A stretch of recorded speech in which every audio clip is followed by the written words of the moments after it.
সুপ্রিয় শিক্ষার্থীরা, আবার আরেকটি ক্লাস নিয়ে আমি হাজির হলাম।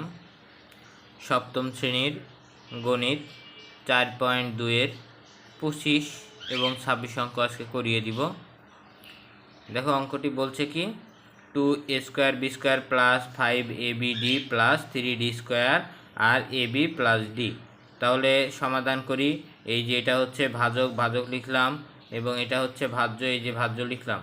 আমাদের প্রথম কাজ হবে এই ভাজ্যের প্রথম পদকে ভাজকের প্রথম পদ দ্বারা ভাগ করা। এই যে ভাজ্যের প্রথম পদ লিখছি, ভাজকের প্রথম পদ, এটা দিয়ে যদি আমি ভাগ করি, এখানে একটা a থাকে, এখানে একটা b থাকে, তাহলে অবশিষ্ট থাকতেছে 2ab। এবার যেটা এটা দিয়ে এটাকে ভাগ করে, অর্থাৎ এই যে ab দিয়ে 2a² b² ভাগ করে যেটা অবশিষ্ট থাকলো, এই যে এটা অবশিষ্ট থাকলো, এই অবশিষ্টটার সাথে গুণ করতে হবে এই যে ভাজককে, ভাজক সম্পূর্ণটাকে গুণ করতে হবে ab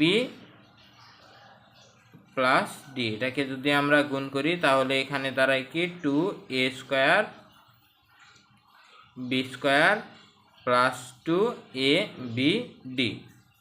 যেটা বের হলো এটাকে আমরা এই যে ভাজ্যের নিচে বসিয়ে দিলাম।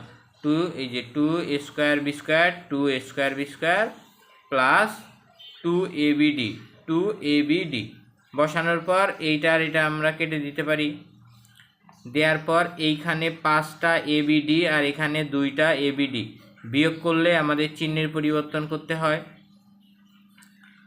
আমরা চিহ্নের পরিবর্তন করলাম, এটা প্লাস এবং এটা মাইনাস। যদি প্লাস আর মাইনাস হয় তাহলে বিয়োগ করতে হয়। 5টা abd থেকে 2টা abd বিয়োগ করলে আমাদের 3টা abd থাকে, তার সামনে প্লাস চিহ্ন থাকে, কেননা বড়টার সামনে প্লাস চিহ্ন, এই জন্য এটার সামনেও প্লাস চিহ্ন।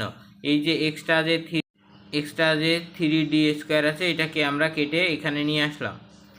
এরপর আবার আমরা উপরের অংশটা ভুলে যাব, মনে করি উপরের অংশটা নাই, এই নিচের অংশে 3abdকে আবার 3abd, এটা হচ্ছে ভাজ্যের প্রথম পদ। এই ভাজ্যের প্রথম পদকে আমরা আবার ভাগ করব ab দিয়ে, তাহলে ab কাটা গেলে অবশিষ্ট থাকতেছে 3d।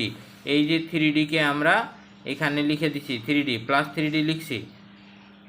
তারপর এই যে প্লাস 3d লিখছি, এই প্লাস 3dর সাথে আবার ভাজককে আমরা গুণ করে দিব, তাহলে থাকতেছে 3abd আর থাকতেছে 3d²। এইটা আমরা আবার ভাজ্যের নিচে বসাই দিব। এই যে ভাজ্যের নিচে বসাই দিলাম 3abd প্লাস 3d²। তাহলে এখন এখানে থাকতেছে, এইটার সামনে প্লাস